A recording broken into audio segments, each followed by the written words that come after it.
us again. Kung 2025, maraming mga bagay na nagpabaksak sa'yo.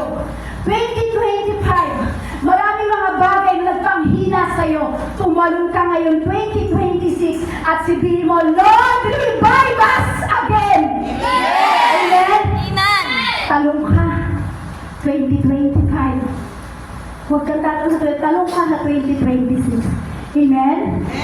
Alam niyo po ba, para sa mga baguhan po o para sa akin na hindi pa nakakaintindi ng ano ba yung revive? Ano ba yung revive us again? Ano po ba yung ibig sabihin? Alam niyo po ba, ang revive po kasi, ito po yung parang, ano po ba ibig sabihin po doon? Yan, teka po, nagkam na siya. Natawag po kung makikita po natin, yung revive po, di ba, sa isang medisina, di ba, pagka meron ng isang, ginagamit po nila itong revive na to, kapag ang isang tao po dun sa kanilang, sa hospital, di ba, yung mga namatay. Amen. So, ano po ginagawa nila, di ba? Ang tawag doon, yung sabi, tinatawag nila, binubuhay nila. Clear! Di ba? Ganun sila. So, pilit nilang nire-revive. Ganun din tayo, kapatid. Kapag ang espiritu natin, ganun, i-revive ng Lord yan. So, alam niyo po, kung doon po sa ginagamit po nila sa medisina, nire-revive nila yung mga ganung tao na namamatay. Alam niyo po ba, ginagamit din po ito sa atin ng Lord. Amen. Inililipay po tayo ng ating Panginoon at muli tayong bubuhayin. Amen. Yung revive us again. Muli kang bubuhayin ng ating Panginoon sapagkat sa isang Christian, ang revival po ay dapat po talaga ay mananasan natin. Amen. Dumarating sa atin talaga na minsan nangihina tayo, na minsan na parang nadadaya tayo. Madalas tayo nadadaya. Tama po ba? Amen. So kapag sinabing revive us again, bilang isang Kristiyano, pag sinabing revive us again, sabi ko to, what is a Christian revival? Revival refers to a spiritual reawakening from a state of resignation in the life of a believer. It encompasses the resurfacing of love for God, an appreciation of God's holiness, a passion for His Word and His Church, a convicting awareness of personal and spirit of humility and desire for the repentance and growth in righteousness. So, tayo po pala kapag tayo po ay isang Kristiyano, kapag tayo po pala ay nare-revive, dumarating po sa atin yung kapag nai-stagnant ka na sa mga bagay na nangyari sa buhay mo, yung kumbaga hindi ka na lumalago, dumarating po sa atin yan. So, hindi ka na nag-aapoy, hindi ka na lumalago, kumbaga, kailangan natin yung awakening espiritu po. Amen. Amen? Amen po? Amen. Muling mangingibabaw sa atin. Kumbaga, muling mangingibabaw yung pag-ibig ng Diyos sa puso mo. Amen. Amen? Kasi kapag sabi yung what is a Christian revival? So darating yan. May awakening ka, yung stagnant mo na espiritu, yung hindi ka lumalago, hindi ka umaapoy. So may awakening po sa ating buhay. So kailangan natin ma-revive. So kapag tayo po ay na-revive, nangingibabaw muli ang pag-ibig mo sa Diyos. Amen. Muli mangunguna ang Diyos sa buhay mo. Sino po dito gusto na manguna ang Diyos muli sa kanyang buhay? Lahat po tayo, amen? Amen. Wala naman po siguro gusto dito na, Lord, huwag mo akong pakialaman. Wala naman po, amen? Wala po siya sabi, Lord, buhay ko to, huwag mo akong pakimasukan. Wala po, di ba? So, kailangan po natin ma-revive. Amen. Kailangan natin ma-revive kasi matutuwa po ang ating espiritu kapag tayo po ay na-revive muli, andun na yung kabanalan muli ng ating Panginoon. Amen. Amen? Kasi kapag pinag-uusapan po natin yung kasi di ba po kapag hindi ka pa nare-revive, kapag pinag-usapan po natin yung about sa spiritual, di ba parang ang awkward? Di ba? Parang awkward naman, parang hindi mo alam kung gagawin. Pero kapag na-revive pala tayo, darating at darating sa atin talaga yung pag-aapoy pagdating sa espiritu. Amen. Amen? Amen. Dumarating muli yung spiritual, yung humility. Yan. Sino po dito yung alam niya na kailangan niya ng magpakumbaba? Parang daming tumawa. Ulitin ko po ang tanong. Kasi sabi niya, what is a Christian revival? Doon na tayo, tumawag tayo. Convicting awareness of personal spirit and humility. So, ang tanong ko po, sino po dito na alam niya sa sarili niya na kailangan niya ng magpakumbaba? Nakikita ng Lord ng ating kami. Parang lang, 1, 2, 3, 4. Ibig sabihin po, yung iba ayaw magpakumbaba. Parang, ang dami po natin, pero parang 10 lang yung tagtaas ng kamay. Yeah. So, tayo bilang isang Kristiyano, pag na-revive na, kailangan natin maramdaman talaga na ipapakumbaba tayo. So, sino po nag-decide dito na mabago ng Diyos? Yung ma-revive ng ating Panginoon Jesus. Lahat po tayo, kahit po ako. Sabi ko nga po, kung alam mo yung 2025, nadapa ka doon. Bangon. Sino po dito 2025 lang siya nadapa? O buong buhay mo nadapa ka? Parang buong buhay ah. Alam niyo po, praise God, ipinagmamalaki ko po ang Diyos sa buhay ko po. Napakabuti ng Panginoon. Kasi akala niyo lang po sa kabila ng ngiti namin ni Pastor, sa kabila ng parang akala niyo malusog kami, malakas kami. Pero praise God, pinagpapasalamat ko po sa Panginoon. Narito pa rin po kami nakatayo na nangangaral ng ating salita ng ating Panginoong Jesus. At kung titignan po namin yung past namin, lalo na po ako kung titignan ko yung past ko, 2023, hindi po Pasko yung past ko. Yan. Akala niyo Pasko eh. Yan. Kinorek ko. Kung titignan ko po yun, 2023, may dumating po sa akin matinding pagsubok hanggang sa na parang inabot ako ng 2024 hanggang kalahating taon na 2025. Dinamdam ko po yun, pero alam niyo po, sa kalahatian ng taon ng 2025, doon ako binangon ng Lord. Amen. Doon ako nirevive ng Panginoon, kaya sabi ko, Lord, pagmamalaki kita, Panginoon ko. Paano mo ako nirevive? I-share ko sa maraming tao. Amen. Amen? Amen. So, tayo po ba, 2025 lang, so dapat ma-revive ka. Ako, ilang taon, kami ni Pastor, ilang taon, pero sa tulong ng Diyos, nananatili kami nakatayo para ipagsigawan ang salita ng ating Panginoong Jesus. Amen? Amen? Yan po kasi ang revival. So, ang ibig sabihin po yan, pag tayo po ay nawala sa Panginoon, ito'y isang parang tinatawag natin na pagkalikod sa ating Panginoong Jesus. So, kapag tayo naman po ay na-revive ng Espiritu ng Diyos, ibig sabihin po yan, tumalikod ka na sa dati mong kasalanan. Amen. Amen? Amen? At ikaw yung mismo lalago. Kasi kapag na-revive ka, makikita mo ikaw mismo lalago sa Espiritu mo. Amen. Amen? Sa pagiging Kristiyano natin, maraming Kristiyano sa panahon ngayon, nadapa, nanghina. So ngayon kailangan natin na ma-revive. Amen. Huwag tayo maging Kristiyano na maligam-gam. Sabi mo sa katabi mo, this year 2026, huwag tayo maging maligam-gam sa Diyos. Amen? Di ba, 2026, wala nang tatalikod sa Diyos. Sabi nga po ni Pastor, sabihin nyo na kung tatalikod kayo para isahan na lang daw. Pero ngayon, kiniklaim ko, this year 2026, wala nang tatalikod sa Lord. At walang hindi mag-iinit pagdating sa ating Panginoon. Amen? Kiniklaim ko po na Panginoon Jesus, this year 2026, lahat i-revive ko, Panginoon Jesus. Hallelujah, Lord God Jesus. Hallelujah. Again, sabay-sabay po natin sabihin, this year 2026, i-revive mo ako, Panginoon. Sabi po dyan, our cry for revival. So ito ang kailangan po natin. Our cry for revival. So ito yung parang pag-iyak, ito yung parang pag-pray natin, o ito yung parang pinagsisigawan natin. Sabi dyan, our cry for revival. To see our church on fire and ablaze and fulfilling this great commission, go and make disciples of nation the church mandate. So kapag sinabi natin, Lord, revival us again, nangangahulugan kapatid, na hindi lamang tayo nangingisay, na hindi lamang na-slay ka lang sa spirit. Tama po ba? Hindi yung parang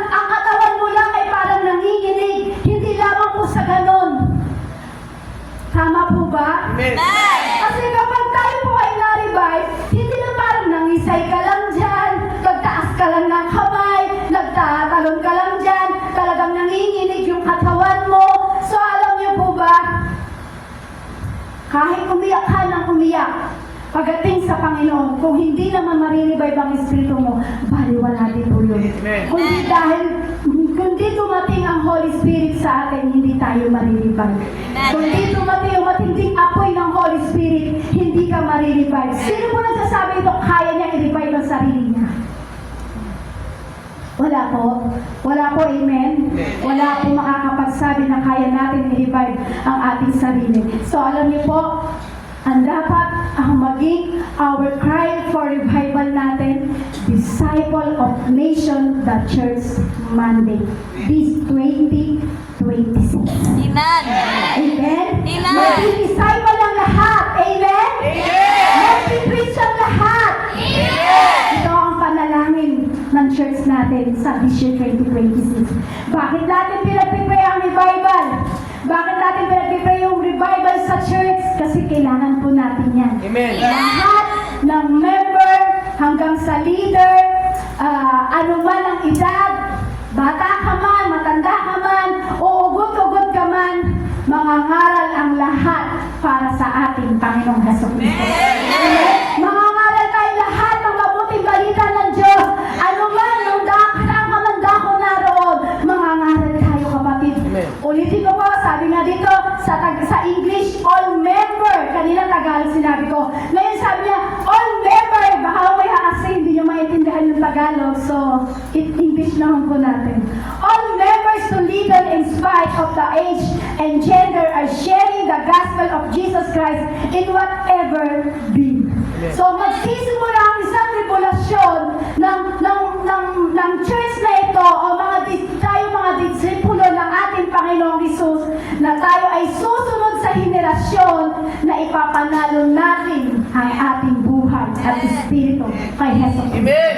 Amen? Ibig sabihin mo yung mga kapatid, dumating na sa atin yung revival. Kapag ikaw pala, nag-share ka na ng words of God, dumarating na pala sa atin yung tunay na revival na ipinapadama sa atin ng ating Panginoon. So lahat tayo dapat mag-share. Sabihin mo kayo katabi, this year 2026, This year 2026, tayo lahat ay mag-share ng salita ng ating Panginoong Hesus. Tayo lahat ay mag-share ng salita ng This year 2026, this year 2026, isisigaw mo si Heso Kristo. isisigaw mo si Jesucristo.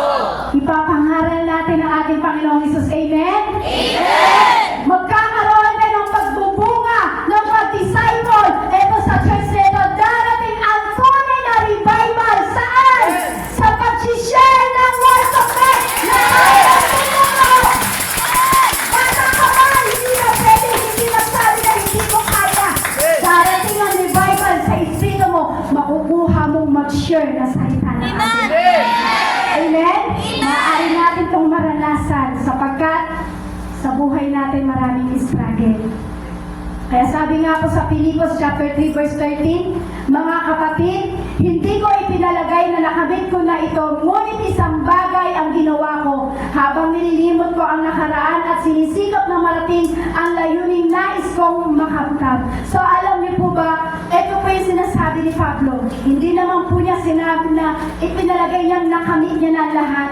Pero alam niyo po, sinusunod lamang po niya kung ano yung nais sa kanya ng ating Panginoong Hesus. Kaya sabi nga po ni Apostol Pablo po, di ba, yung kumbaga sabi niya, hindi ko ipinapalagay na nakamit na o nasa akin na ang lahat.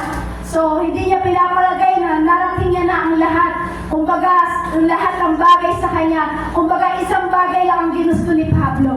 Ano po ba yung isang bagay na ginusto ni Pablo? Ano po ba yung panalangin ni Apostol Pablo? Ito po yung marating niya kung hanggang saan siya gagamitin ng ating Panginoon. So, dapat ganun din po tayo. Hindi tayo mananatiling nakaupo lang dyan sa upo na yan. So, dapat tayo po ay manalangin na marating din po natin na nais natin makapaghayag ng salita ng ating Panginoon. Kasi yan po ang tunay na naging, na-revive ng ating espiritu. So, alam niyo po, excuse me po, paano po ba natin malalaman na tayo po ay paano po ba natin malalaman na tayo po ay nakaranas na ng revival muli? Kasi sa awit, ito po yung naranasan na ni King David. Naranasan niya na yung kapangyarihan ng Diyos, naranasan niya na yung presensya ng Lord, naranasan niya ng mabago, naranasan niya ng ma-revive. Kaya lang, dahil sa kahinaan minsan ng tao, ay nadadapa, nanghihina, nadadaya, natutukso. So alam niyo po ba, sabi po ni King David, muli mong ibalik ang aking lakas. So, paano po ba natin paano ba natin malalaman na tayo pa ay nakaranas na ng revival muli sa ating Panginoon? Sabi po dito, how do I know that I need revival? So, sabi dyan, how do I know that I need revival? Ano ba ang need natin para tayo ay ma-revive? Para malaman mo na ikaw ay na-revive na, so ano ba yung kailangan natin? Sabi po sa una, in time of corporate worship and your heart is far from the Lord. Sabi po dyan, sa panahon na tayo po nasama-sama, na tayo po ay nagpupuri sa Panginoon. Sa panahon po na tayo sama-sama, dapat hindi lumalayo ang ating puso sa Panginoon. Amen. Amen? Amen. Sa panahon na sinasabi na tayo nag-worship, tayo po ay sama-samang nagpupuri sa Panginoon sa lugar nito, so dapat sama-sama po na hindi lumalayo ang puso natin pagdating sa Diyos. Amen. Amen? Kasi malalaman mo na kailangan natin ma-revive. Amen. Kailangan natin ng revival kapag sa panahon ng worship, o tayo po, kanina di ba nag-worship po tayo dito kanina? Anday lang po panahon po, di ba kanina na tayo po yung nag-worship po dito. So, hindi mo ba kayang itaas ang kamay mo? Kasi malalaman natin na kailangan natin ng revival kapag sa panahon ng worship o sa oras na tayo po'y nagpupuri sa Panginoon, hindi ka lang dapat nakagtataas ng kamay lang. Tama po? Amen. Hindi ka lang parang umaawit. Hindi yung para lang na, Lord, kaya ako nagtataas sa kamay, Lord, kaya ako, Lord, umaawit para sa'yo, Lord. Pero minsan ang tanong,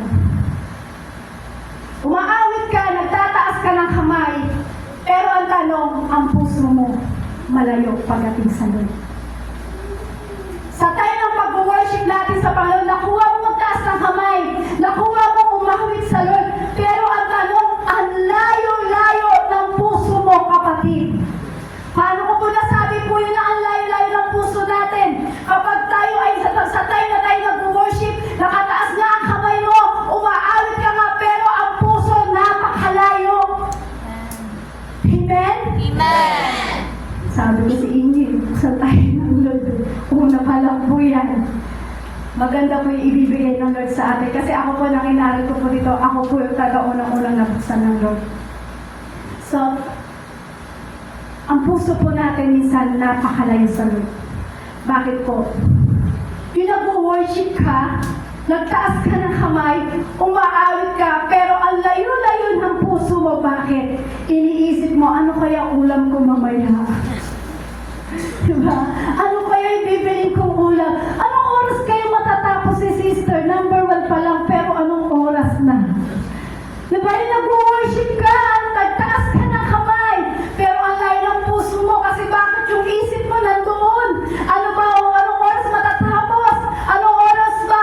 Anong oras ba tumatapos? Nagugutom na ako. Humihilom na yung tiyan ko. Amen? Kumbaga, ang layo ng puso. Amen?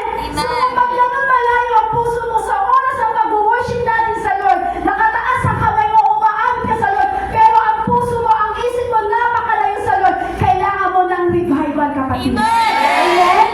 Sino po dito yung umaawit? Nagtataas ng kamay, pero ang isip nasa labas.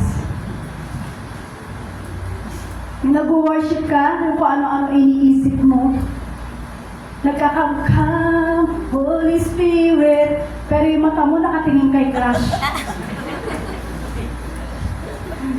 Amen? Diba? Paano masasabi na revive ka na? Paano masasabi na revive yung Espiritu mo? Ang Holy Spirit, o kaya yung awit natin kanina, sabi doon, inaalay ko sa'yo ang aking buhay, pero nakatingin kay crush. Diba? Gaganon siya, pero yung mata niya nakaganon. O, saan pa si crush? Ganon. Diba? Ang layo ng puso. Kailangan natin ma-revive doon, kapatid. Amen? Amen. Kailangan pag tayo pa nag-worship sa Lord, hindi malayo ang ating puso. Amen. Amen? Kapag ganon, ang puso mo, nag-worship ka, nagtaas ka ng kamay, umaawit ka, pero ang layo-layo ng puso mo, at ang isang mata mo nakatingin kay crush, kailangan mo ng revival, kapatid. Sabihin mo, kapag ganon, umaawit ka, nagtataas ka ng kamay, at ang isang mata mo, nakatingin kay crush, nakatingin dun sa best friend mo, kailangan mo ng revival. Kasi bakit? Sabi mo sa Isaiah chapter 29 verse 13, sa salita lamang malapit sa akin ang mga taong ito, at sa bibig lamang nila ako iginagalang, subalit inilayo nila sa akin ang kanilang puso, at ayon lamang sa utos ng tao ang kanilang paglilingkod. Pakibasa po ng malakas. Sa salita lamang malapit sa akin ang mga tao ito, at sa bibig lamang nila ako inagalang. Subalit inilayo nila sa akin ang kanilang puso, at ayon lamang sa utos ng tao ang kanilang paglilingkod.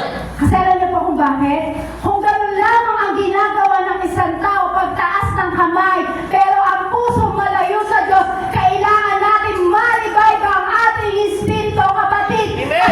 Kasi hindi mo tayo pwedeng ma-revive mo.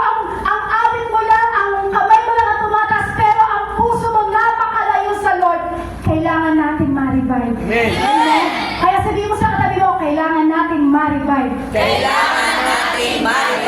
Kasi ang layo-layo na ng puso natin sa Diyos. Parang ang hirap sabihin, no? Kasi ang layo-layo na ng puso natin sa Diyos.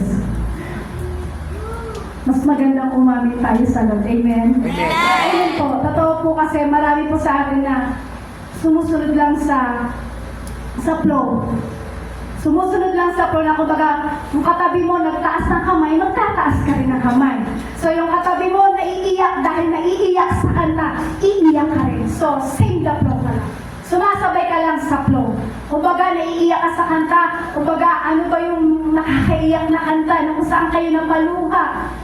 Diba yung minsan madalas dito yung awit na ako ba'y pagod na sa iyong mga problema. Ay grabe, pag sinabi mo lang sa iyong mga problema, grabe hagulgol. Umiiyak lang, pero ang tanong, kaya lang siya umiiyak dahil sa problema. Pero umiiyak ka ba dahil ang presensya ng Lord ay nararanasan mo? Umiiyak ka ba o dahil totoo kang na-revive? O sing the flow ka lang? Huwag po ganon. Amen? Amen? Iiyak ka kasi dahil lang sa problema. Sino po dito yung naiiyak dahil lang sa problema? Try mo kantayin. Nakita mo, may hahagulgul dyan.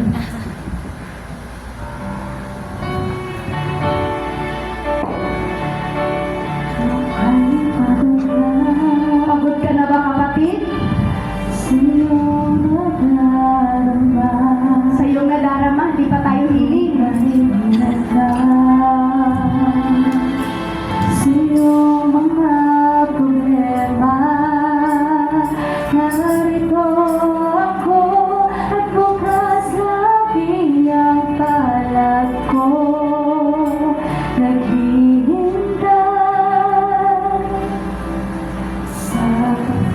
Diba po?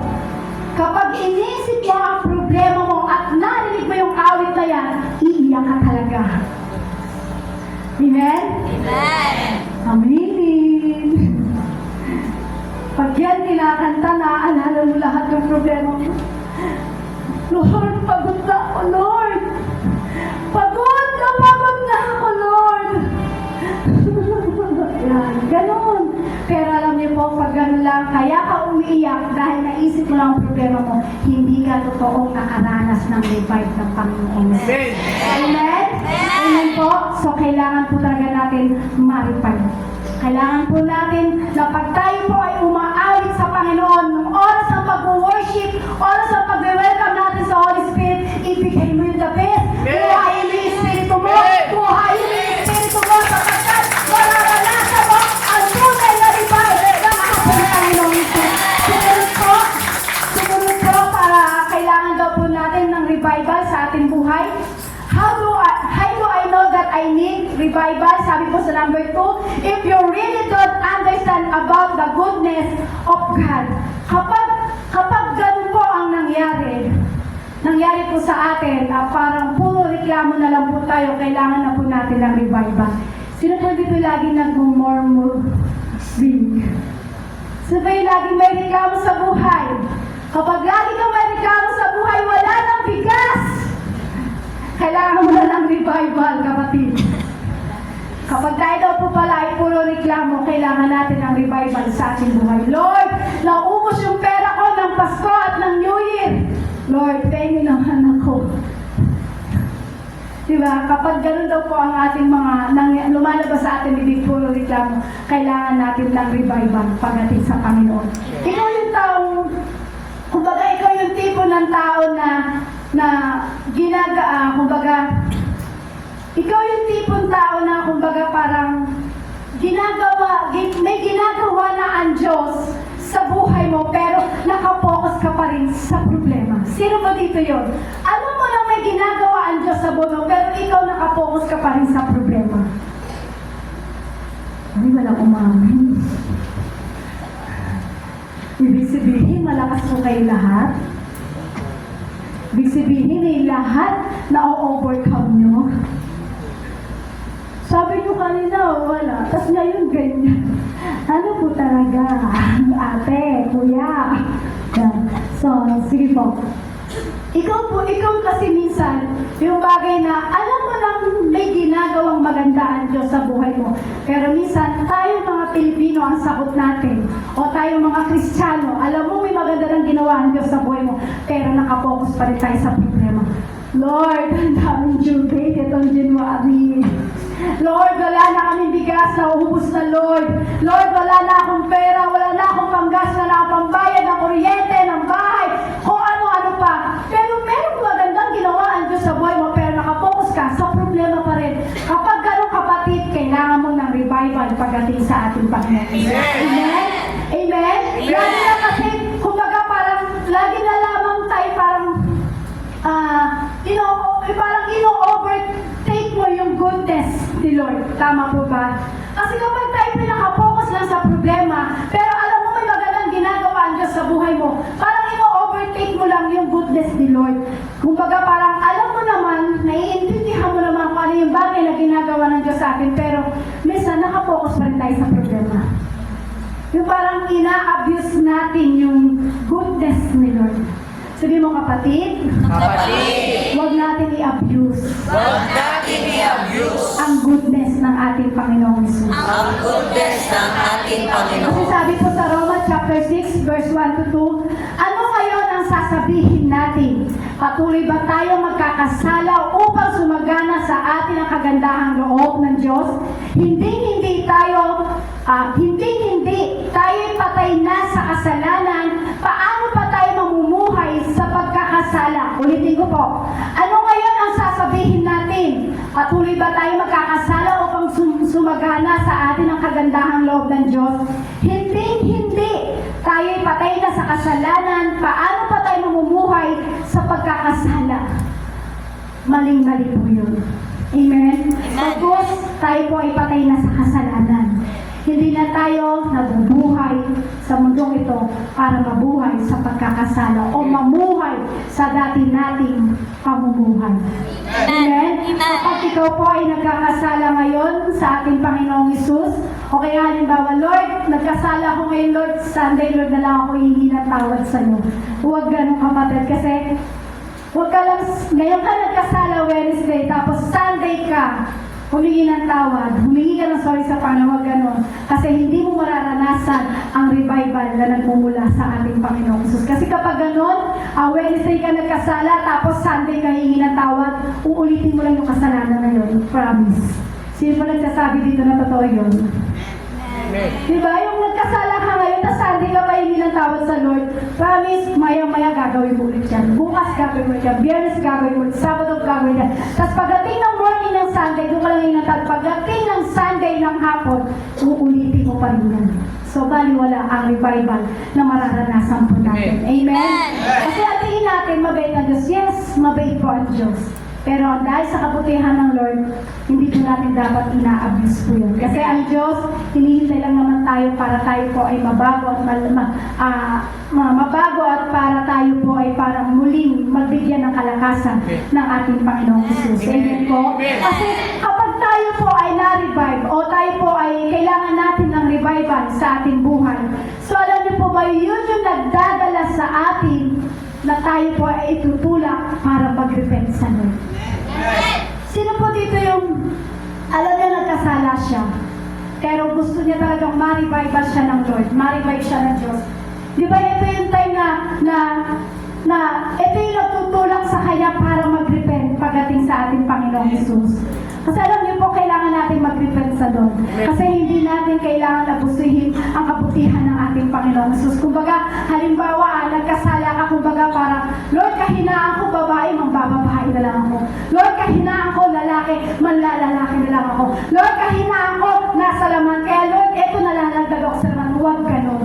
Kasi sabi po yan, ano ngayon ang sasabihin natin? Tayo po ba ay magpapatuloy sa pagkakasala? No. Kasi kapag ikaw naranasan mo ang tunay na revival ng ating Panginoong Hesus, hindi ka na muling mamumuhay sa dati mong pamumuhay. Kaya kapag ikaw ay bumabalik sa dati mong pamumuhay, doon ay kailangan mo ng ma-revive. Amen. Amen? Amen? Kaya sabi nga po din, di ba, hindi tayo patay na sa kasalanan. Paano pa tayo mamumuhay sa pagkakasala? Tayo po ibinigyan na ng kaligtasan ng ating Panginoong Jesucristo. So, kailangan kapag na-revive ka, nag-aaboy na ang presensya ng ating Panginoong Jesus sa iyo. Kapag nakita mo, nag-aaboy na sa iyo, malilipay ka na! Kailangan mo, babae, malilipay ka! Kailangan mo naman, malilipay ka! Kailangan mo, social media, malilipay ka! Kapag dumating sa iyo ang pagkakapoy ng presensya ng ating Panginoong Jesus, kailangan natin ma-revive. Sa panahon ngayon, mga kabataan, sa social media po sila dinadaya ng kaaway o ng mundok ito. So maraming mga pangit sa social media na hindi mo talaga nanaisip panoorin. So kailangan po natin ma-revive. Amen? Amen. Yan ang nangangailangan ng mga revival pagdating sa ating Panginoong Hesus. So kailangan lang po natin magtiwala pagdating sa Panginoon. So kailangan lang po natin talaga na Lord na kami patay na sa kasalanan. Kami hindi na mamumuhay sa dati naming pamumuhay. Kasi alam niyo po, ang tunay na revive ng Panginoon, hindi mo na babalikan ang dati mong pamumuhay. Amen? Kumbaga naman, halimbawa, ito naman yung kahinaan niya. Kasi pinapakita ko lang po kung paano po tayo dinadayo ng kaaway. Para ito yung nangangailangan ng revive. O halimbawa naman, gumising ka ng Sunday ng umaga. Lord, alas 6 na. Aabot pa kaya ako, Lord? Next week na lang ako mag-church, Lord. Diba? Kailangan mo ma-revive, kapatid. Kung ikaw yun, kapatid, kailangan mo revival pagdating sa Panginoon. Yung pag-isip mo ng umaga, nakita mo, Lord, alas 6 na. Lord, hindi na yata ako aabot. Hello? Alas 8 nga ang start natin eh. Alas 6 ka nagising eh. Hindi ka aabot. Gano'n ba kalaya yung bahay or dereta? Amen? So, pag gano'n pala ang ating kaisipan, Lord, next week na lang ako a-attend. Next Sunday na lang ako a-attend. Kapatid, ikaw yun ang nangangailangan ng revival na nagmumula sa ating Panginoong Jesucristo. Pero pagdating ng maritisan, nagigising na kaagad. Sabi mo sa katabi mo, kailangan natin ma-revive. Huwag natin aabusuhin ang kabutihan ng ating Panginoong Hesus. Sumunod, how do I know that I need revival? Number 3, if you don't really care about the word spoken from the pulpit. Isang indikasyon po sa isang tao na kailangan natin ma-revive o kailangan natin ng revival sa ating buhay. Na kahit sino pa nagsasalita o sino mang preacher o sino mang nagpipreach sa pulpito nito, ang tunay nagkaroon ng revival, merong pagpapahalaga sa kaluluwa at sa salita ng ating Panginoon. Sigit sa lahat, may kababaang loob. Amen. Ano po yun? Sabi yan, if you don't really care about the word spoken from the pulpit, ibig sabihin po yan, kapag ikaw ay may nag-preach o ikaw nag-share ng words of God o naririnig mo ang salita ng Diyos, paano pala ikaw ay ma-revive sa bagay na yon? So dapat pala meron tayong kababaang loob. Na kahit sino pala ang nag-preach, kahit sino ang naririnig mo na nagsasalita sa pulpito na ito, bata man ang nag-preach dito, kahit sino ang nag-preach dito, so kailangan natin pahalagahan ang words of God. Kapag natin pinahalagaan ang words of God na naririnig at higit sa lahat, kapag ikaw na nagsishare na ng salita ng Diyos, dapat may kababaang loob ka. Amen? Walang nag-preach sa salita ng Diyos na meron dalang yabang. Sino po dito yung gusto niya kapag nag-preach siya, sikat lang siya? Wala po, di ba? So kapag gano'n na nangyari, pag ikaw nag-preach at gusto mo ikaw lang ang makilala, kailangan mo talaga kapatid ng revival. Amen. So dapat pag sino man po ang nag-preach sa pulpito, dapat meron tayong malasakit sa kaluluwa. Kung pinipreach yung mga words na yan, so kailangan makita sa atin ang kababaang loob na nagmumula sa ating Panginoon Jesus. Amen? Amen po? Kasi kapag nakita po yan ang may tunay na revive pagdating sa Panginoon. Kasi alam niyo po kung bakit po, minsan meron kang parang narinig na, halimbawa, iba yung nag-preach po dito, ay hindi si pastor yung nag-preach, ayoko na makinig. So kapatid, ibig sabihin, ang layo-layo ng puso mo sa Diyos. Bakit? Pag hindi ba si pastor nag-preach dito, si pastor ba ang nag-share? Hindi po, di ba? Siya po ay ginagamit ang instrumento ng Lord para po daluyan ng salita ng ating Panginoon. So kapag sinabi mo, ay ayoko makinig, hindi ako atin, hindi si pastor yung tatayo, hindi si pastor ang mag-preach, ayoko si sister, nakakaantok, nakakatulog ako. Kapag ganun kapatid, sorry sa words.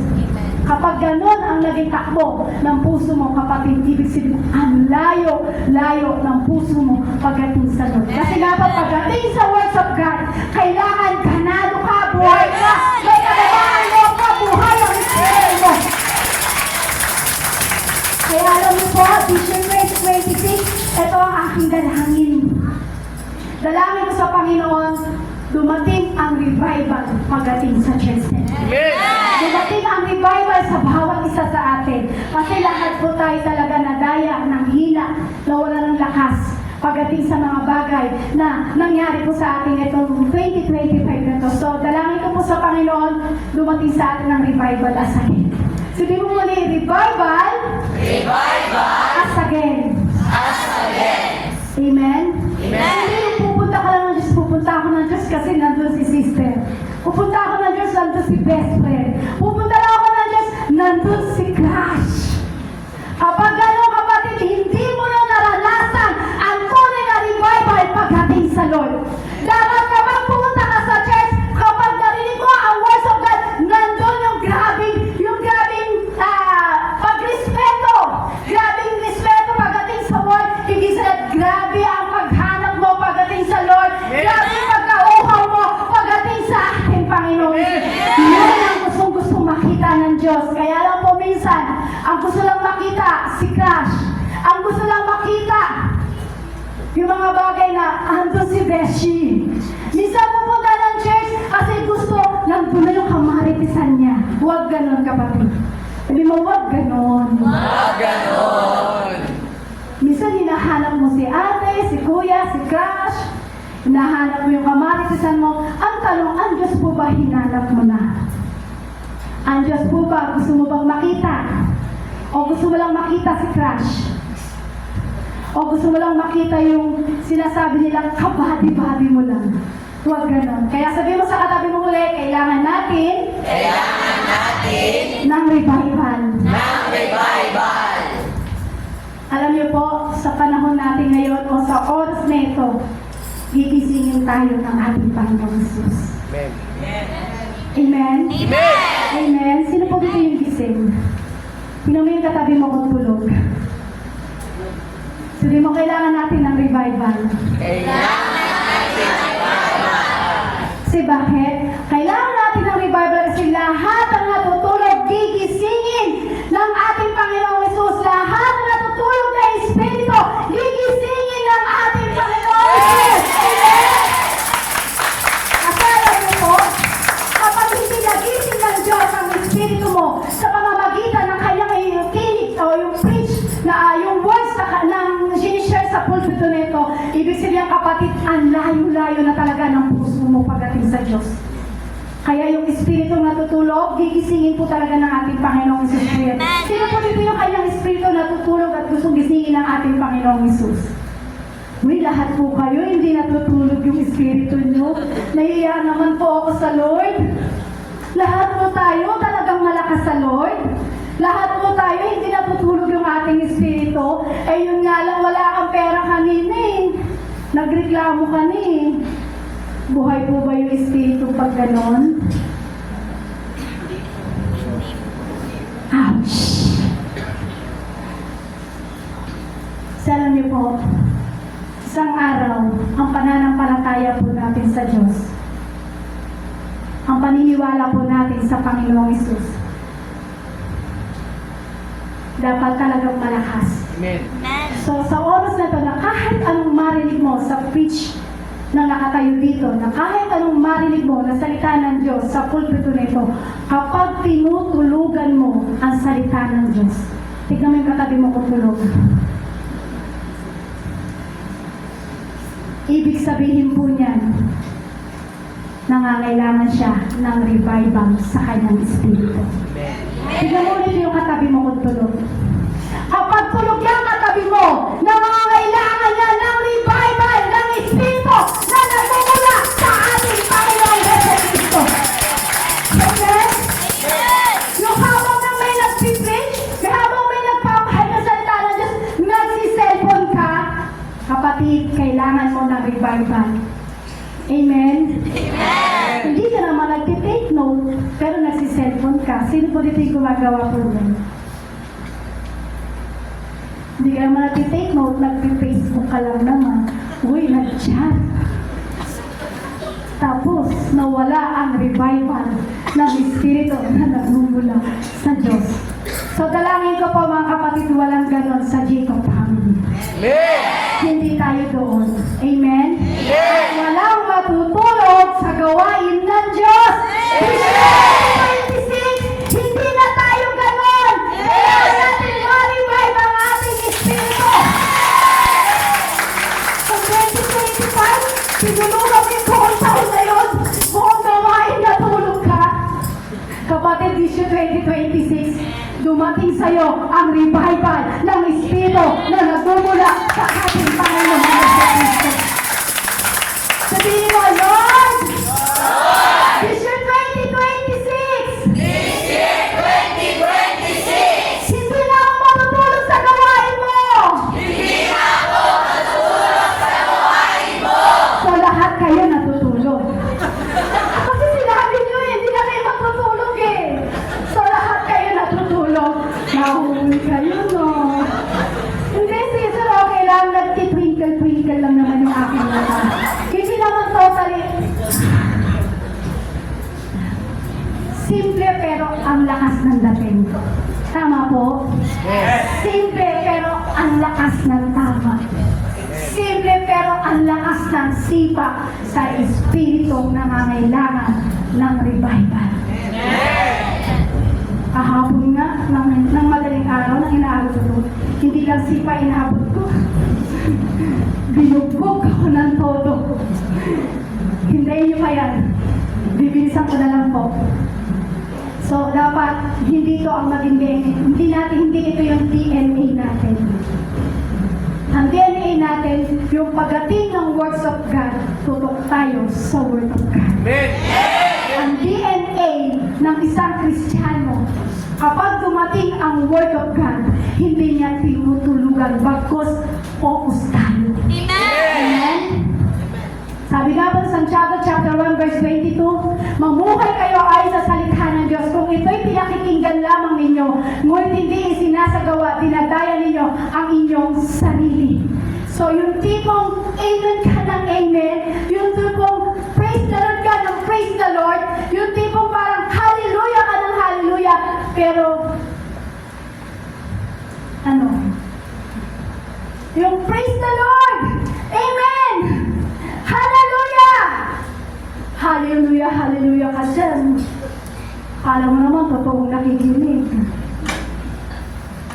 Ouch. Tanungin mo, pero pag-uwi sa bahay, tanungin mo siya. Ano natanggap mo sa preaching? Ano natandaan mo sa preaching? Tanungin mo pagdating. Sino may asawa dito? Pagdating niyo sa bahay, tanungin mo. Ano natutunan mo? Ano nakuha mo sa preaching? O yung anak mo, tanungin mo. Ano nakuha mo sa preaching?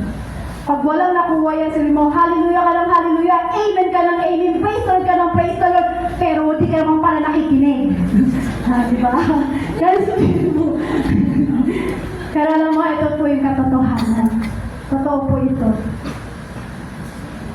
Ito po ang katotohanan talaga. Marami po talaga sa atin na kahit anong dami na sinasabi po dito sa pulpito, hindi naman po talaga natin matatandaan ang lahat. Amen? Amen po? Alam naman din po namin na hindi nyo matatandaan lahat ng sinasabi ng isang pastor sa pulpito. Pero alam niyo po, ito po ang ating panalangin pagdating sa Lord. Yung may isa o dalawa na natanggap mo sa oras nito para sa pag-uwi mo, mapapasamuhay mo yun, kapatid. Amen? Amen. Kapag sa isa o dalawa sa pag-uwi mo, ito ay napapasamuhay mo na, so doon tayo marirevive. Amen. Amen? Doon ka marirevive. Amen? Amen. Doon tayo totoong marirevive pagdating sa ating Panginoon. So, sumunod. How do I know that I need revival? If you are easily offended. Kung totoong na-revive ka, bakit ang bilis mo ma-offend? Kung totoong na-revive ka, natanggap mo ang revival ng Diyos o ng Espiritu ng Diyos, kung totoong na-revive ka, simple lang naapakan yung kamay mo, pero sa paa. Simple lang naapakan yung paa mo, ang sungit-sungit mo na. Nakaka-open na ang salita mo pagdating sa iyong katabi. Nakaka-open na ang salita mo sa iyong kapatid. How do I know that I need revival? If you are easily offended, ang tunay na may revival pagdating sa Lord, hindi na mabilis ma-offend. Amen? Amen. Sinabihan ka lang, sister, huwag mo namang guluhin yung upuan. Nagalit ka na. Ang bilis na magalit, ito ang katotohanan. Ang bilis mo lang matisod. Kung kapag sinabi lang sa'yo ng kapatid mo, sister, wag naman ganun. Wag ka ganun magsalita. Natisod ka na, na-open ka na. So kapag ganun ka kapatid, kailangan mo ng revive. Nangangailangan ka ng apoy ng Diyos. Amen? Amen. Yung parang tipong, kumbaga parang, yung tipong nagpipreach si pastor. Tatanda ko. Yung tipong nagpipreach si pastor, yung parang, ako na naman yata pinatatamaan ni pastor, Kulang na lang pangalanan ako. Kung pwede lang pangalanan ka, baka napangalanan ka na. Joke lang po. So, di ba? Yung parang nagpipreach lang yung pastor, ako na naman yung pinatamaan ni pastor, nakaka-open talaga. Huwag ganon, kapatid. Sino mo, huwag ganon. Wag ganon. Sino mo, huwag ganon. Wag ganon. Hindi ka pinapatamaan ni pastor. Ang pastor, kapag nakatayo sa pulpito, nagpipreach po yan. Hindi po yan nagpapatama. Amen? Amen. Nandidiretso lang po. Bakit? Kapag nandidiretso ang pastor, dinidiretso ang pamumuhay mo, gusto ka niyang ma-revive. Amen. Hindi yung puro offended ka na, hindi puro na-open ka lang. Ako lang yata yung pinapatamaan. Ba't di na lang kaya ako pangalanan ni pastor? Hindi ganon, kapatid. Hindi po ganon ang isang preacher na tumatayo sa pulpito. Malalaman niyo po yan, kayo ang magpumayo, kayo ang mag-preach. Magturo ka, mangaral ka, ikaw tumayo dito, makikita mo kung pinatatamaan mo ba yung bawat isa. Subukan nyo. Walang mawawala. Subukan mo, kapatid. Tumayo ka dito, mag-preach ka, ipangaral mo sa lithan ng ating Panginoon. Sabihin mo ngayon kung pinatatamaan ka ni Pastor. Bakit? Ikaw pa lang na gumagawa ng PowerPoint, nag-aaral, pinatatamaan ka na ng Diyos. Kaya parang sasabihin, pinatamaan ka ni Pastor. Hala, lahat sila. Alam niyo po, ang pastor nag-preach lang po yan. Nandidiretso lang po ang pastor sa kanyang sa pamumuhay po natin para tayo po ay maribay. Kasi kung tignan natin, hindi naman tayo lagi nagkikita. Tama po ba? Sunday nga lang po minsan kayo umaatin pero ngayon nadagdagan ng Wednesday. So, paano ka patatamaan ng pastor? 30 minutes o 1 hour lang naman nagpipreach ang pastor. Sa tingin mo, pariningan ka pa ng pastor. Siyempre, sayang ang inaral. Tama po? Kaya dapat ang marinig natin yung kailangan natin maribay pagdating sa Espiritu. Hindi yung mabilis matisod. Sabihin mo sa katabi mo, kapatid, huwag na tayo mabilis matisod. Yung hindi ka lang binati, nagtampo ka na, huwag ganon. Sabihin mo sa katabi mo, huwag ganon. Yung hindi ka lang kinamayan na sister mo, na-open ka na, nagtampo ka na, huwag naman ganon, kapatid. Sabihin mo sa mga katabi, huwag ganon. Yung hindi ka lang inamayan, hindi ka nangitian, hindi ka lang gina-address, nagtampo ka na, na-open ka na. So kapag ano ka kapatid, nangangailangan ka ng revival ng Diyos. Amen? Amen? Hindi lang nabanggit yung pangalan mo kapag nagmi-meeting, nagtampo ka na, huwag ganun kapatid. May iba lang umupo sa upuan mo, may peso. May ibang pumeso sa upuan mo, natisod ka na, hindi ka na nag-church. Huwag ganun kapatid. So, ibig sabihin, talagang kailangan mo talaga ng revival. Sabihin, malala na ang espiritu. Kailangan ng revival.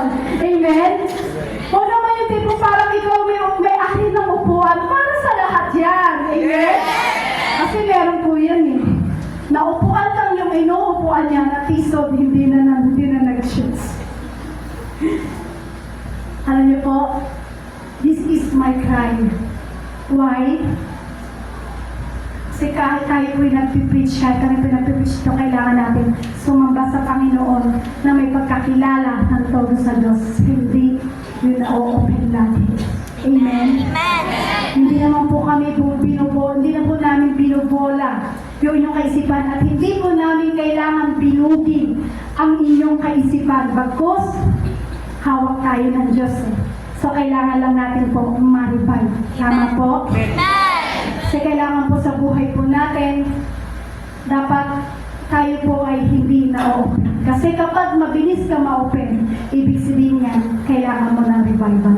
Sabi nga po sa unang Hari 19 verse 1 to 5, sinabi ni Haring Ahab sa kanyang asawang si Jezebel, ang lahat ng ginawa ni Elias at kung paano pinatay ni Elias ang lahat ng mga propeta ni Baal. Kaya nagpadala si Jezebel ng isang sugaw upang sabihin kay Elias, patayin sana ako ng mga Diyos kung hindi ko gagawin sa iyo sa ganito ring oras ang ginawa mo sa mga propeta. Natakot si Elias na mamatay kaya umalis siya at nagpunta sa Berseba sa lupain ng Huda kasama ang kanyang utusan. Iniwan niya roon ang kanyang utusan. Iniwan niya roon ang kanyang utusan at mag-isang pumunta sa ilang. Pagkatapos ng maghapong paglalakad ay naupo siya sa lilim ng isang puno at nanalangin ng ganito, Yahweh, kunin na po ninyo ako po'y hirap na, mabuti pa po mamatay na ako. Pagkatapos nahiga siya at nakatulog, ngunit dumating ang isang anghel, kinalabit siya nito at ang sabi, gising ka at kumain ka. Sa sobra po itong naranasan po ni Elias, alam niyo po ba sa sobrang naranasan, na-imagine ko po siguro na parang gaano ba kagaling ng Diyos? Kasi sa tindi ng battle ni Elias, matinding revival ang ginawa ng Diyos sa kanya.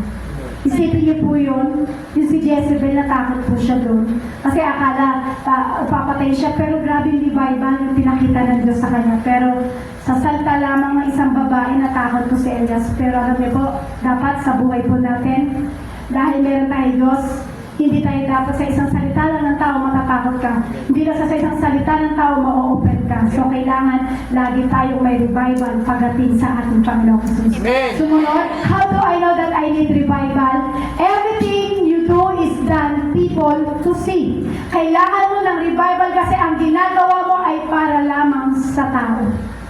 Kung sa tao lamang ang ginagawa mo, kailangan natin ma-revive. Sabi nga po sa Mateo chapter 23, chapter 25 to 7, pawang pakitang tao ang kanilang mga gawa, nilalaparan nila ang mga lalagyan ng talata sa kanilang noo at braso at hinahabaan ng palawig sa laylayan ng kanilang mga damit. Ang nais nila ay mga upuang pandangal sa mga handaan at ang mga pangunahing upuan sa sinagoga. Gustong-gusto nilang binabati sila sa mga palengke at tawaging guro. So lahat ng kailangan na ginagawa po natin dapat hindi po tayo ang mapaparangalan. Amen. Amen? Hindi ka gumagawa para ipakita mo lang sa kapatid mo. Hindi ka gumagawa para ipakita mo lang kay pastor. Hindi ka gumagawa para ipakita mo lang magaling ka. Gumagawa ka para sa ating Panginoong Kristo. At ang ginagawa mo ay pakita lamang para dun sa taong gusto mong pakitaan. Kapatid, kailangan mo ma-revive. Amen. Amen? Amen. Amen po? Amen. Yung parang kumbaga, ginagawa mo lang parang maging mabango ka, huwag ganun. Kasi kapag gano'n na nangyari, kailangan mo ma-revive. Gumagawa tayo, naglilingkod tayo, hindi sa tao. Kundi naglilingkod tayo at gumagawa tayo sa Diyos na buhay na pinaglilingkuran natin lahat ng kapatid. Amen? Gumagawa ka sa Diyos!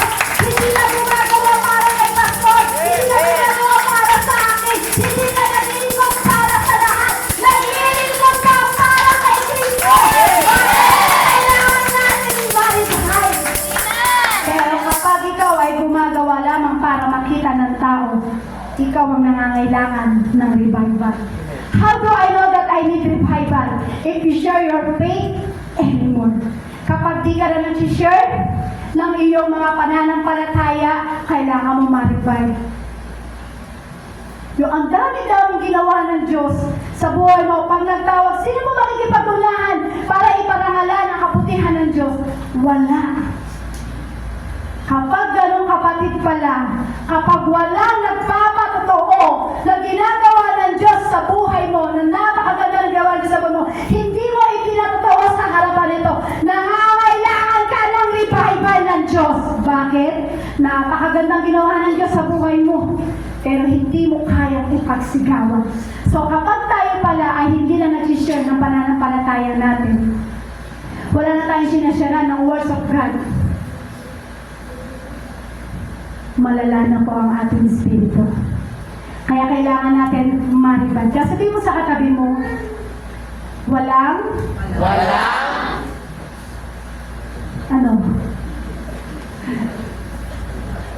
walang hindi pwedeng mag-share sa Panginoon. Amen?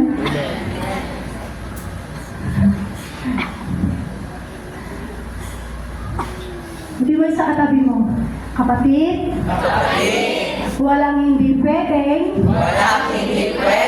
mag-share ng salita ng Diyos. Amen? Sino po dito yung naranasan niya na yung ganon, yung pinagpala siya pero hindi niya share? Hindi siya nag-testimony. Yung nga lang gumising ka kayo ng umaga, may bagong hinga ka, napakalaking bagay na ginawa ng Diyos sa buhay po natin. Amen? I pray maranasan natin yung tunay na revival ng ating Panginoong Jesus. Sabi nga po sa Mateo chapter 10, verse 32 to 33, ang sino mang kumikilala sa akin sa harapan ng mga tao ay kikilalanin ko rin naman sa harapan ng aking amang nasa langit. Ngunit ang sino mang ikaila ako sa harap ng mga tao ay kakaila ko rin sa harap ng aking amang nasa langit. Hala kayo! Hala kayo! Sabi diyan, ang sino mang kumikilala sa akin sa harapan ng mga tao ay kikilanin ko rin naman sa harapan ng aking amang nasa langit. Ngunit ang sino mang ikaila ako sa harapan ng mga tao ay kakaila ko rin sa harapan ng aking amang nasa langit. So kapatid, hindi ka nagpapatotoo ng kabutihan na ginawa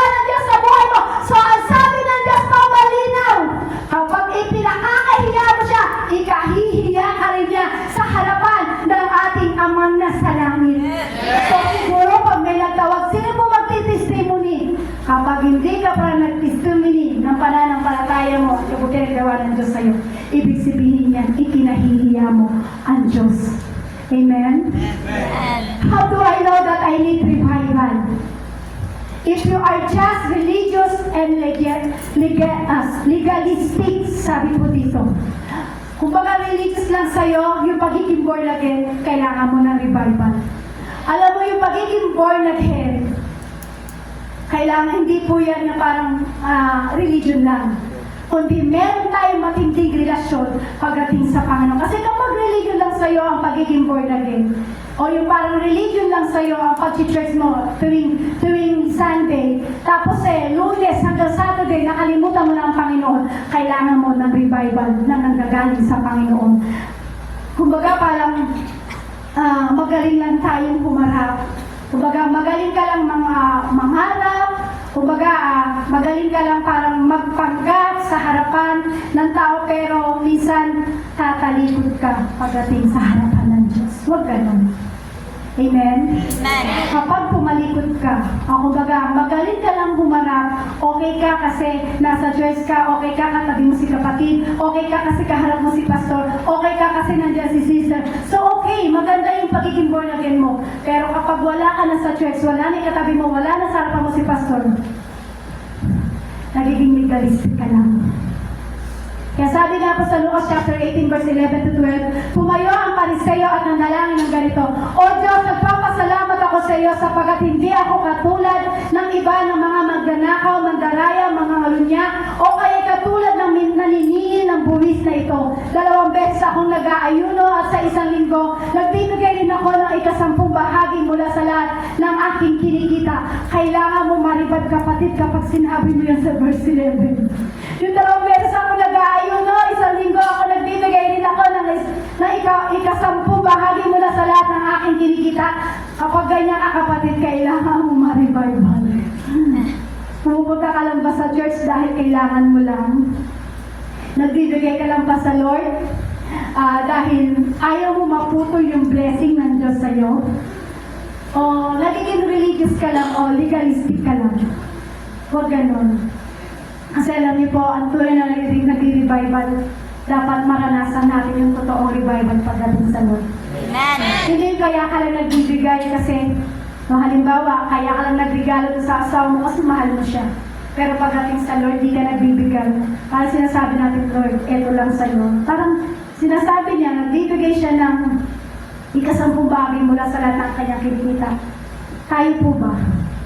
Nagbibigay po ba tayo ng 10 bahagi ng ating kinikita? Kapag hindi ka natutupalas, eto po hindi. Yan talagang, yan. Nakasabi po yan sa Biblia. Kapag tayo po pala ay hindi nakakapagbigay na 10 bahagi ng ating kinikita, so kailangan natin ma-revive. Amen. Amen? Amen. Kailangan natin ma-revive po pagdating sa ating Panginoong Jesucristo.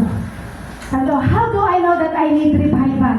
If you are living in the natural realm and cannot discern about spiritual things. Yung puro na, parang kumbaga, puro natural na lang, yung parang kumbaga, yung takot ka na lang parang, baka mag-COVID-19 na naman, o ganun. Yung mga hanggang parang nanonood ka lang lagi sa, parang nanonood ka sa online, tapos parang puro takot, mag ganun. Kasi dapat ma-discern natin kung ano yung talaga pagdating na nangyayari sa ating buhay.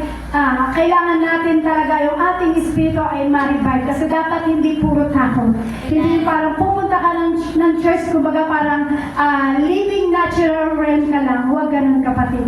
Totoo lang po, para sa kapurihan po ng ating Diyos, simula na nagkaroon po ng COVID-19, hindi naman nahinto yung church na to eh. Amen po? Amen.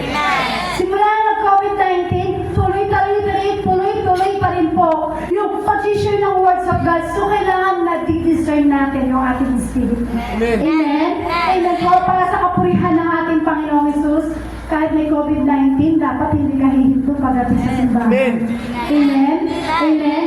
Kahit anong sabihin natin na pinagbawal ang ganito, pero dapat nandiyan pa rin tayo. Kasi yun yung totoong mariripal. So, alam niyo po, sabi po sa Hebreo chapter 10 verse 38, bibilisan ko na lang po kasi medyo mapa po. Now the just shall live by faith.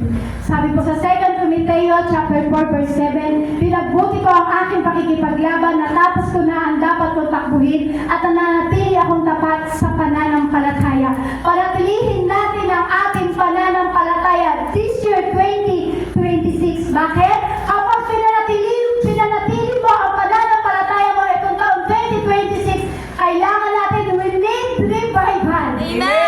Kung kanina sabi po doon, ito daw po ang nangangailangan ng revival, yung mga ganong attitude. Pero ngayon, how to, sabi po dyan, we need to revival. How to be revived? Sabi po dito, we must have the heat and the need for revival.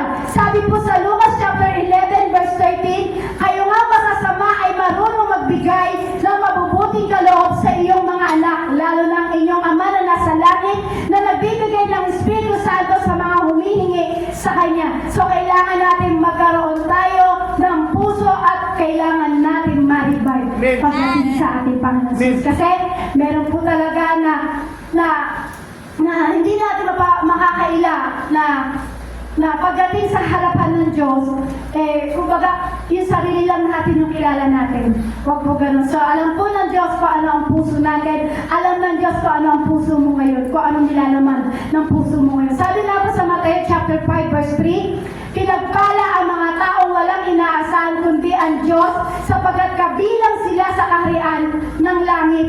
So, mapala daw po ang mga, sabi po diyan, pinagpala ang mga taong walang inasahan kundi ang Diyos, sapagkat kabilang sila sa kaharian ng langit. So mapala daw po ang mga dukha sa espiritu. Hindi yung lagi ka na lang walang pera. So ibig sabihin, mapalad tayo. Kung nanghina man ang ating espiritu, kung ang espiritu natin ay nagiging dukha, mapalad pala tayo. Kasi tayo yung binibigyan ng revival ng ating Panginoon. Hindi yung parang lagi kang walang pera, hindi i-revive ng Lord yan. Kasi ang mahalaga sa Diyos, hindi ang pera. Ang mahalaga sa Diyos, espiritu mo. Kung lagi mong, kumbaga, lagi mong, kumbaga parang, lagi natin hinihingi sa Diyos, o yung parang lagi natin hinihingi sa ating espiritu na kung ano yung kailangan natin sa espiritu, sabihin natin, Lord, kailangan ko ang revival mo. Amen? Kailangan po natin yan kasi sa panahon ngayon, kailangan natin ma-revive. Sabi nga po sa Efeso chapter 5 verse 14 to 15, at nalalantad ang lahat dahil sa liwanag. Kaya sinasabi, gumising ka, ikaw na natutulog, bumangon ka mula sa libingan at liliwanagan ka ni Kristo. Kaya't mag-ingat kayo kung paano kayo mamuhay kayong tulad ng mga matatalino at di tulad ng mga mangmang. So alam niyo po, nangangailangan tayo na ma-revive ng Diyos. Amen. Amen po. Amen. Kaya sabi po dyan, gumising ka! Ikaw na natutulog! Bumangon ka mula sa libingan at liliwanagan ka ni Kristo. Kapag ang Espiritu mo natutulog, kapag ang Espiritu mo ay patay, kailangan mong bumangon. Kailangan mong gumising. Bakit? Para ma-revive ka, para muli kang liliwanagan ni Jesucristo. Sabi nga po, diba, kaya mag-ingat kayo kung paano kayo namumuhay. Mamuhay kayong tulad ng matatalino at di tulad ng mga mangmak. So sabi po dito, bumangon. Bumangon mula sa pagkatulog. Bumangon mula sa pagiging patay. Bumangon sa pagiging patay sa Espiritu at bumangon ka, magliliwanag sa iyo si Kristo. Kaya sabihin mo sa katabi mo, wake up! Wake up! Sabihin mo sa katabi mo, wake up! Wake up! Sabi niya, wake up, those who are sleeping in spirit and life. Sabihin mo sa katabi mo, kailangan ka magising sa tulog na espiritu. Alam niyo po yung buhay na hindi lang sa pera tayo nabubuhay. Sabi ko nga po dun sa Kalasyaw, hindi nabubuhay ang tao para lang sa pera.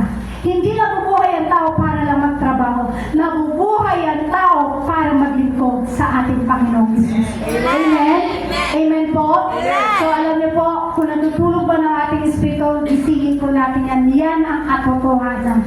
Kailangan magising ng ating espiritu sa katotohanan. Kaya sabi ko, gising kapatid! Gising kapatid! Hindi yan ang buhay mo! Hindi yan ang buhay mo! Hindi yan ang magpapayaman sa'yo! Hindi yan ang mapapayaan Hindi yan sa'yo! ang sumasagana sa'yo! Hindi yan ang mapapasagana sa'yo! Kailangan ma-revive ang ating espiritu mula sa pagiging patay, mula sa pagiging tulog na espiritu. Kailangan mong ma-revive! Amen?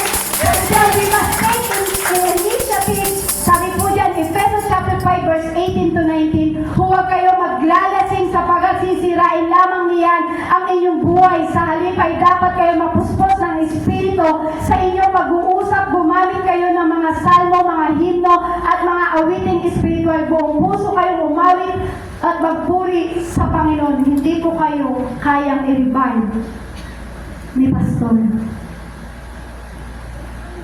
Hindi po namin kayo kayang i-revive. Kung ang Diyos lang ay kaya kayong i-revive. Tama po. Hindi kayo kayang i-revive ni Pastor. Hindi ka kayang i-revive ng katabi mo. Pero ang Diyos lang ang makakapag-revive sa iyo, kapatid. Kaya kailangan na natin mag-take ng initiative. Amen. Amen? Kailangan mo sabihin, i-revive ka muli ng Diyos. Amen? Kailangan mo sabihin, Lord, muli mo akong i-revive. Lord, muli mo akong i-restore. Muli mo akong buhayin, Panginoon. Ano po sabi po? Sabi po dyan, di ba, huwag kang iinom ng alak. So, alam niyo po ba kung ano yung sinasabing alak dyan? Hindi yung literal na alak eh. Ang sinasabi kong alak po dyan, huwag ka nang mamumuhay sa mundong ito na nakalalasing na puro pagkakasala, na nakalalasing na puro kasalanan sa mundong ito. So kapag ang buhay natin ay nasa mundo lang, kaya sabi nga po, do not conform this world, di ba? Kasi kapag tayo po ay ganun, hindi tayo marirevive. Amen? Akala niyo po yung literal na alak, hindi po. Ang nakalalasing sa espiritu natin, yung makabundong ating kinagisnan. Amen? So, kailangan natin i-restore. So, kailangan natin na tayo ay muling i-revive ng Lord kasi ito po ang makakasira sa ating espiritu. Sabi po dyan, kaya na wake up. Tapos sabi niya, kailangan natin mag-intake ng initiative. So, kailangan ka arise. Hindi araya, arise. It's a change of posture. You have to arise, bumangon ka mula sa iyong kamatayan pagdating sa Espiritu. Bumangon ka mula sa pagkakalayo mo sa Diyos. Arise! Bangon! Wake up! Sabi nga po sa Nescafe, saan ka para bakit ka bumabangon? So sinasabi ng Lord, bumangon ka! Wake up! Gumising ka! Sa pagiging patay mo, wake up! Gumising ka! Arise! Pagulin ako! Posture mo! Bumangon ka mula sa pagkakalayo mo sa Diyos. Bago natin to change is to change of posture. Kung natutulog ang espiritu mo, arise. Wake up. Sabi nga po sa Isaiah chapter 60 verse 1, bumangon ka Jerusalem at sumikat na tulad ng araw. Liliwanagan ka ng kalulatian ni Yahweh. Let Christ shine upon you. Kapag bumangon ka, kapag ikaw ay nag-wake up, nag-arise ka sa pagiging patay mo sa spiritual, sabi ng Lord, let Christ shine upon you. Let Christ shine upon you. Let Christ shine upon you. Amen? Sa pamamagitan ni Cristo, muli ka magliliwanag, kapatid. Muli ka malilipay. Napakasarap na tayo maliwanagan ni Jesucristo. Yan ang totoo. Sabihin ko sa iyo, kapatid, hindi kayang ipagpalit na kahit anong bagay o anumang kayamanan ang espiritu natin mula kay Kristo.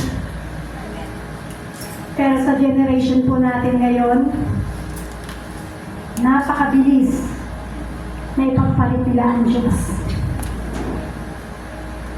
Kung ipinagpalit mo na si Kristo, magpa-revive ka sa Lord. Let Christ shine upon you.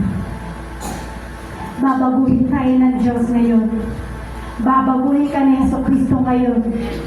Wake up. Arise. Pag tumayo ka, bumangon ka, nagpalakas ka, nagpagising ka, let Christ shine upon you. Amen. Amen. Amen. Magiging buhay na natin si Kristo. Sabi nga po sa Bilang chapter 6 verse 25, kahabagan ka nawa at subaybayan ni Yahweh. Kapag dumating na siya ang liwanag ng Diyos, kakahabagan ka at susubaybayan ka ni Yahweh. Ito po yung ating panalangin. Kahabagan tayo at subaybayan tayo ni Yahweh. Itong buong 2026. Amen.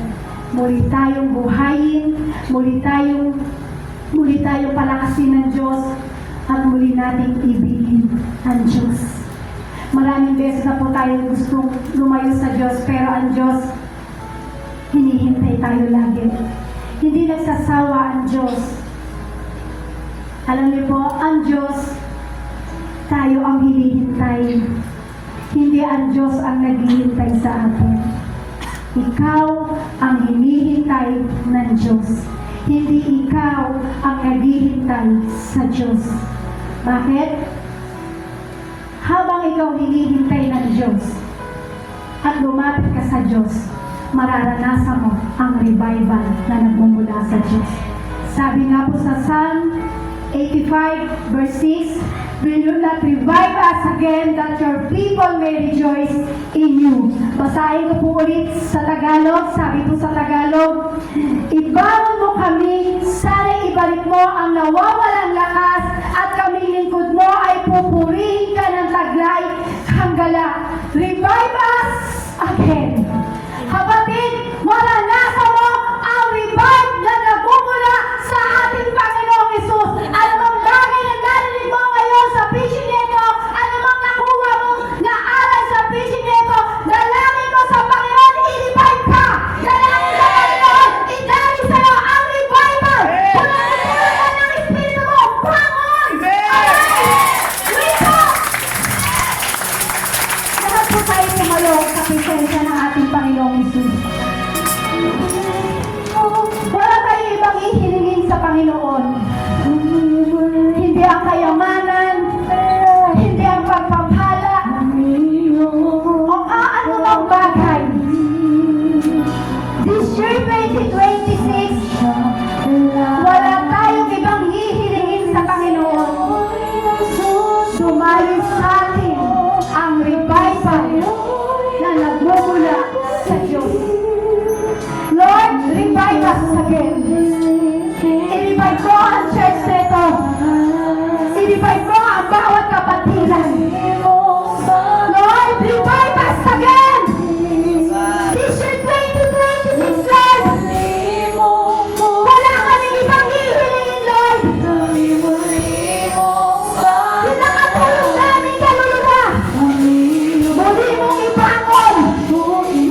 Nanganlamig ka.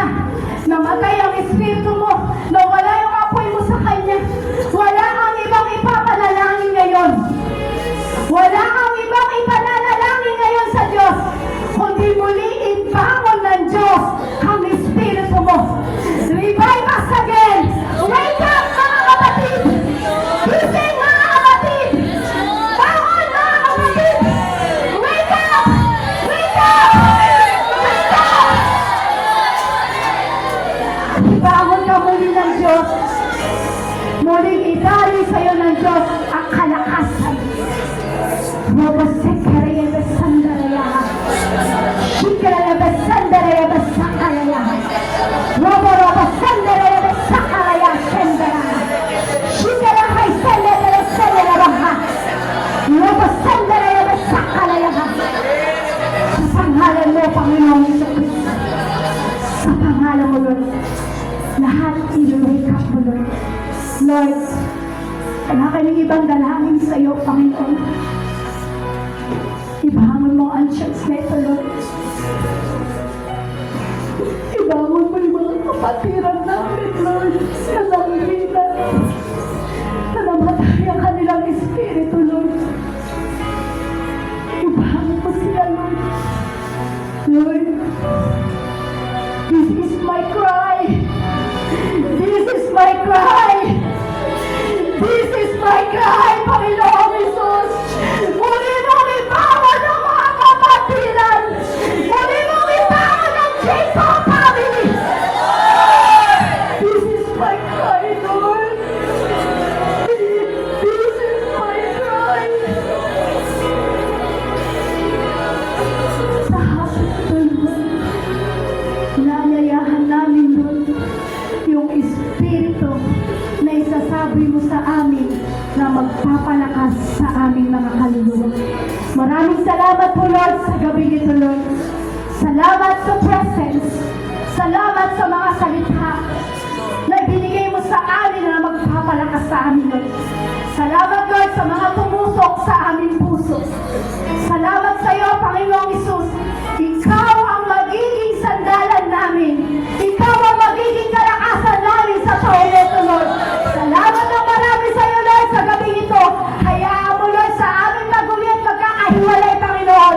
Lord, kung dala-dala namin at sa pag-uwi namin ang bawat salita, Lord, na ipinasok mo sa aming puso. Lord, ang bawat salita na bawal namin, Lord, ito ang magsisilbing kalakasan namin para sa iyo. Salamat ng marami sa iyo, Panginoon, sa gabi nito, Lord. Pagpalain mo ang bawat mga kasamahan namin, pagpalain mo ang lahat ng tao na narito, Panginoon. Lord, pagpapala, espiritual ang hinihingi namin sa iyo, Panginoon. Kalakasan at muli mo kaming buhay, Lord. Salamat po ng marami sa iyo, Lord. Sa iyo kami, Lord, nagbabalik ng papurit pasasalamat. To God be the highest glory. In Jesus' name.